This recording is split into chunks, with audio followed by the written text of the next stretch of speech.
Donc Raphaël Scherer, 43 ans.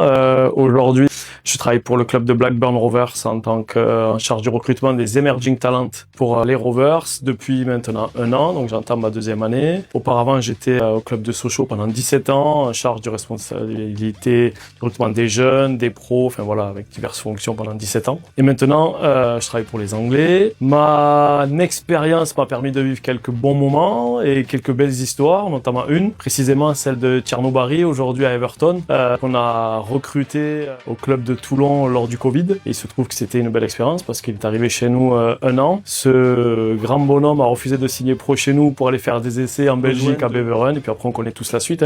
Donc c'est un joueur qui est passé chez nous 1 an en tant qu'amateur. Il m'a regardé dans le droit des yeux en me disant je signerai pas pro à Sochaux parce que je suis pas sûr d'être titulaire. Il a choisi son parcours et il a bien fait. Preuve de détermination et beaucoup de croyance en lui. Il a réussi sur l'objectif, c'est-à-dire jouer en première ligue. Moi, j'ai plusieurs critères.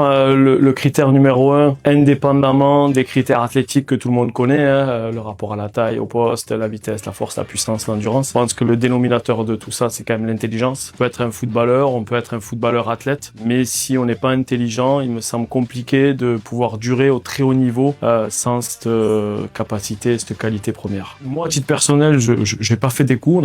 On a fait des coups. C'est un travail d'équipe. Je trouve que c'est pas une fierté à titre personnel, mais ça veut dire que des joueurs à 18-19 ans qui sont dans des clubs amateurs, plutôt bien structurés, peuvent aussi espérer réussir pas au haut niveau, au très haut niveau. En 3 ans, il a fait 3 transferts. Il est parti libre de Sochaux, arrivé libre, parti libre. Il va en D2 belge, il fait 1 an. Il va en D1 suisse, il fait 1 an. Il va en Espagne, il fait 1 an. Et il se retrouve à faire un transfert à 35 millions d'euros à Everton. Donc ça prouve bien que beaucoup de travail. Il avait des gros points forts, mais il avait surtout une qualité forte, c'est qu'il croyait en lui, il était très travailleur. C'est l'avenir du foot pour plusieurs raisons. La première, c'est qu'aujourd'hui, on arrive à trouver un marché qui correspond à tous les clubs.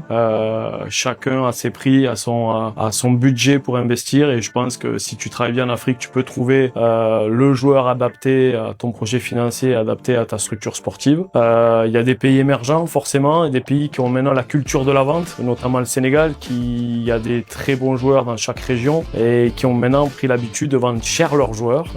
Mais ça reste quand même, à mon sens, un top marché, ainsi que celui de la Côte d'Ivoire et du Mali, mais qui est plus compliqué pour nous Français d'aller investir au Mali parce que suite aux problèmes géopolitiques. Le fait de voir des personnes qui sont capables d'investir sur un événement, ça veut dire qu'ils croient en leur projet. Et je pars du principe qu'un club comme Blackburn Rovers qui découvre un peu le milieu du marché africain a besoin d'être les pionniers, on va dire, de ces événements-là, c'est-à-dire créer des relations humaines et créer des rapports de confiance sur certains événements comme celui-ci.